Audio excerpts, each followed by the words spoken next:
ഒരു വിശേഷ ദിവസം പായസം ഉണ്ടാക്കുന്നതിനെക്കുറിച്ച് ചിന്തിക്കുകയാണെങ്കിൽ നമ്മുടെ മനസ്സിൽ ആദ്യം ഓടിക്കേറി വരുന്നത് സേമിയ പായസമാണ്.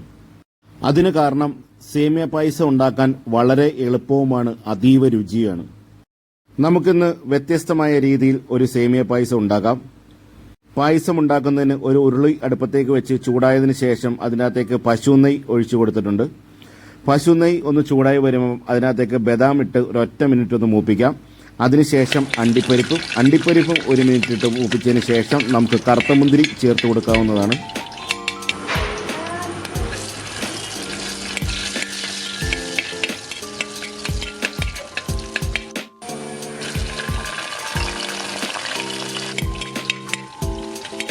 കറുത്ത മുന്തിരി ഒന്ന് വീർത്ത് വരുമ്പോഴത്തേക്ക് നമുക്കിത് വാങ്ങി വെക്കാവുന്നതാണ്.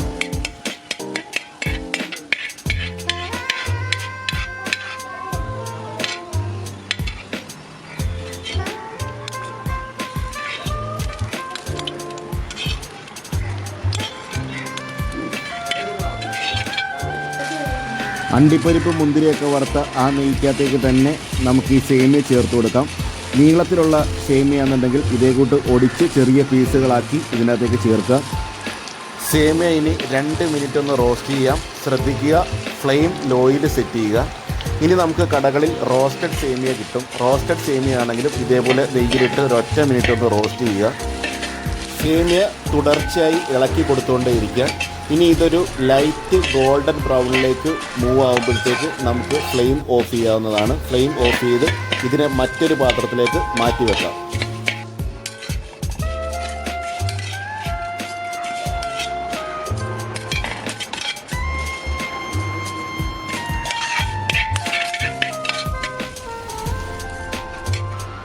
ബസിലേക്ക് റോസ്റ്റ് ചെയ്ത അതേ ഉരുളിക്കകത്തേക്ക് കുറച്ചും കൂടി പശുനെയ്യ് ഒഴിച്ചു കൊടുക്കാം.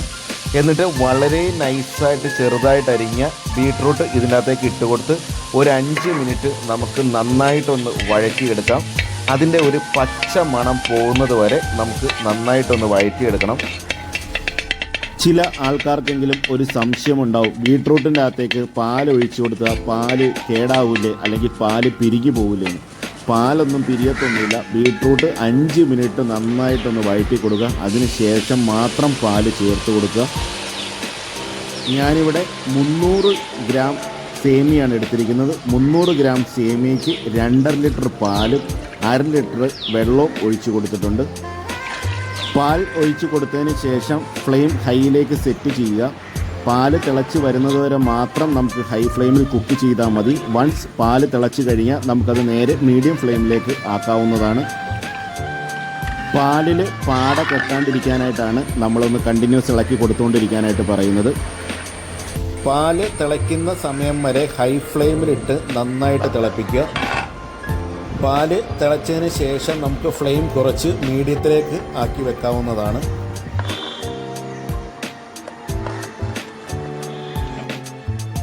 ഇനി ഇതിൻ്റെ അകത്തേക്ക് പഞ്ചസാര ചേർത്ത് കൊടുക്കാം. പഞ്ചസാര ചേർത്തതിന് ശേഷവും നന്നായിട്ട് ഇളക്കി കൊടുത്തുകൊണ്ടേയിരിക്കുക.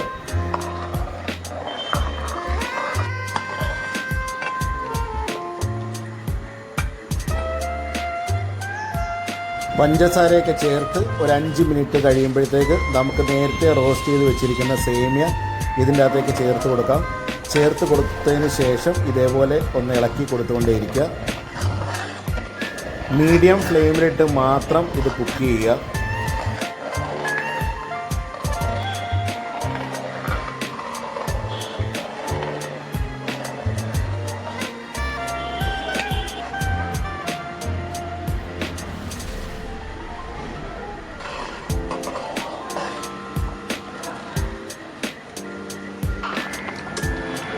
സേമിയൊക്കെ ചേർത്ത് ഒരു 10 മിനിറ്റ് കഴിഞ്ഞപ്പോഴത്തേക്ക് പായസം ചെറുതായിട്ടൊന്ന് കുറുകി വന്നിട്ടുണ്ട്. ഇനി അതിൻ്റെ അകത്തേക്ക് നമുക്ക് നേരത്തെ റോസ്റ്റ് ചെയ്ത് വെച്ചിരിക്കുന്ന ബദാം, കശുവണ്ടി, കറുത്ത മുന്തിരി ഇത്രയും ഇതിനകത്തേക്ക് ചേർത്ത് കൊടുക്കാം.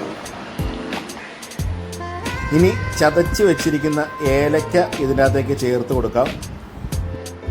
ഏലക്കയൊക്കെ ചേർത്ത് കൊടുത്തതിന് ശേഷവും ഇളക്കി കൊടുത്തുകൊണ്ടേയിരിക്കുക.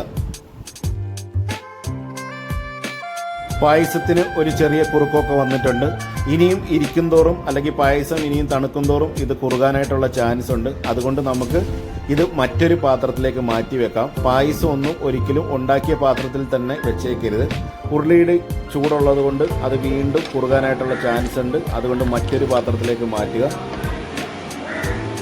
പായസം തണുത്ത് കഴിയുമ്പോൾ കുറുകിക്കഴിഞ്ഞാൽ വീണ്ടും നമ്മൾ കുറച്ച് പാലെടുക്കുക. എത്രയാണോ പാലെടുക്കുന്നത് അതിൻ്റെ പകുതി വെള്ളവും കൂടി എടുത്തിട്ട് നന്നായിട്ട് തിളപ്പിച്ച് ഇതിൻ്റെ അകത്തേക്ക് ഒഴിച്ചാൽ മതി. പഞ്ചസാര ആവശ്യമുണ്ടെന്നുണ്ടെങ്കിൽ കുറച്ച് പഞ്ചസാരയും കൂടെ ഇട്ട് കൊടുക്കുക.